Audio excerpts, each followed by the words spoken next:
పాము కాటేస్తే మనిషి చనిపోతాడు. అయినా పామును కూడా తన మాట ద్వారా లోపరుచుకొని పామును సైతం లోపరుచుకునేటువంటి వాడిగా ఉంటున్నాడు మనిషి. అంత మాత్రమే కాదు, పావురాలను, రకరకాలమైనటువంటి జంతువులను మనిషి లోపరుచుకొని దాన్ని మీద అధికారం చెలాయిస్తా ఉంటున్నాడు. అంత మాత్రమే కాదు, సాటి మనిషిని కూడా మనిషి అధికారాన్ని చెలాయించి లోపరుచుకుంటున్నాడు. చూడండి ఎంత గొప్ప తెలివో మనిషి మానవుంది.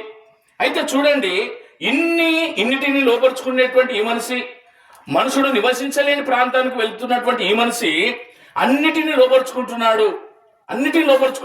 కానీ ఒకదాన్ని మాత్రం మనిషి లోపరుచుకోలేకపోతా ఉంటున్నాడు.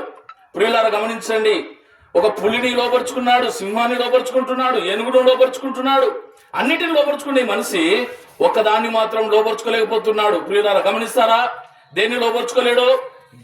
బైబిల్లో ఒక మాట ఉందండి, హృదయం అన్నిటికంటే మోసకరమైనది, అది ఘోరమైన వ్యాధి గలది, దాన్ని గ్రహింపగలవాడు ఎవడని పరిశుద్ధమైన బైబిల్ గ్రంథం సెలవిస్తా ఉంది. ప్రియులారా, ఇన్నిటిని లోపరుచుకునేటువంటి మనిషి, ఆ ఏనుగును లోపరుచుకునే ఈ మనిషి, సింహాలను లోపరుచుకునే ఈ మనిషి, చాటి మనిషిని లోపరుచుకునే ఈ మనిషి, పాములను లోపరుచుకునే ఈ మనిషి తన హృదయాన్ని లోపరుచుకోలేనటువంటి వాడిగా ఉంటున్నాడు. అందుకే యాకోబు పత్రికలో మాట ఉందండి, యుద్ధములు దేని వల్ల జరుగుతున్నవి? మీ శరీరం నుంచి భోగచ్చలం నుండే కదా అంటాడు. కాదు, ఈ మనుషుల నుంచి వచ్చేటటువంటివి వాటిని మనుషుడు లోపరుచుకోలేడు. ఒక మాట ద్వారా యుద్ధాలు జరుగుతూ ఉన్నాయి, ఒక మాట ద్వారా కొట్లాట్లు జరుగుతూ ఉన్నాయి. ఈయన హృదయాన్ని కంట్రోల్ చేసుకోలేకపోతుంటున్నాడు. అయితే దాన్ని అదుపులోకి తెచ్చుకోవాలంటే ఏం చేయాలి?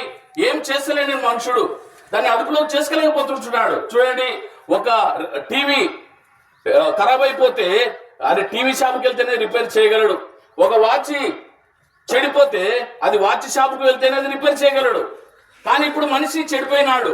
అందుకే పరిశుద్ధమైన బైబిల్ గ్రంథం చెప్తా ఉంది, నశించిన దాని వెదకి రక్షించుటకు మనిషి కుమారుడి లోకంలోకి వచ్చినని పరిశుద్ధమైన బైబిల్ గ్రంథం సెలవిస్తా ఉంటున్నది. కాబట్టి మనుషుడు చెడిపోయినాడు. ఇప్పుడు మనుషుడు ఎక్కడికి వెళ్ళాలి?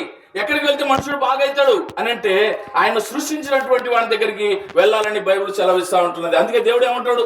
ప్రయాసపడి భారం మోచుకొనుచున్న సమస్త జనులారా నా యొద్దకు రండి, నేను మీకు విశ్రాంతిని కలుగజేస్తానని సెలవిస్తా ఉంటున్నాడు.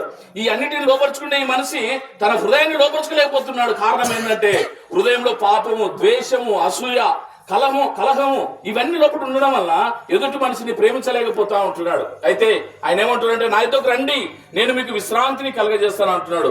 యేసు ప్రభు దగ్గరికి వస్తే నీ పాపములు క్షమించబడతాయి, నిన్ను దేవుడు శాంతి సమాధానంతో నింపుతాడు, గొప్ప దేవుడు మీకు అందిస్తాడు, ఆ పరలోక రాజ్యాన్ని నువ్వు వారసులుగా చేసేటటువంటి వాడిగా ఉంటున్నాడు. కాబట్టి ఆయన దగ్గరికి రావాలంటే నువ్వు చేయవలసింది ఏం లేదండి, యేసు ప్రభుని నీ నోటితో నొప్పుకొని దేవుడు ఆయనను మృతుల నుండి లేవనని నీ హృదయం ముందు విశ్వాసం ఉంచితే చాలండి, నువ్వు రక్షింపబడతావు. ఆయన రక్తము ప్రతి పాపం నుండి కడి నిన్ను పవిత్రులుగా చేస్తుంది. ప్రవీణంతో యేసుక్రీస్తును విశ్వాసం ఉంచుము, అప్పుడు నీవు నీ ఇంటి వారును గొప్ప ఆత్మరక్షణ పొందుదురు. ప్రియమైన తండ్రి, నమ్మకమైన మా దేవ, ఈ స్థలంలో మెరిచినటువంటి మీ వాక్యము స్తోత్రాలు శుభాకాంక్షలు ఉన్నటువంటి హృదయాల్లో మీ కార్యం జరిగించండి. శత్రు ఎత్తుకొని పోకుండా ప్రభా అనేక రక్షించబడినట్లుగా నిత్య జీవానికి పాత్రలు ఉన్నట్లుగా చూడండి. మీ త్వరగా తప్పించుకోవడం సాయం చేయండి. ముందు పెడుతున్నా సాయపడదు ప్రార్థించి వేడుకుంటున్నారు తండ్రి. అమ్మాయ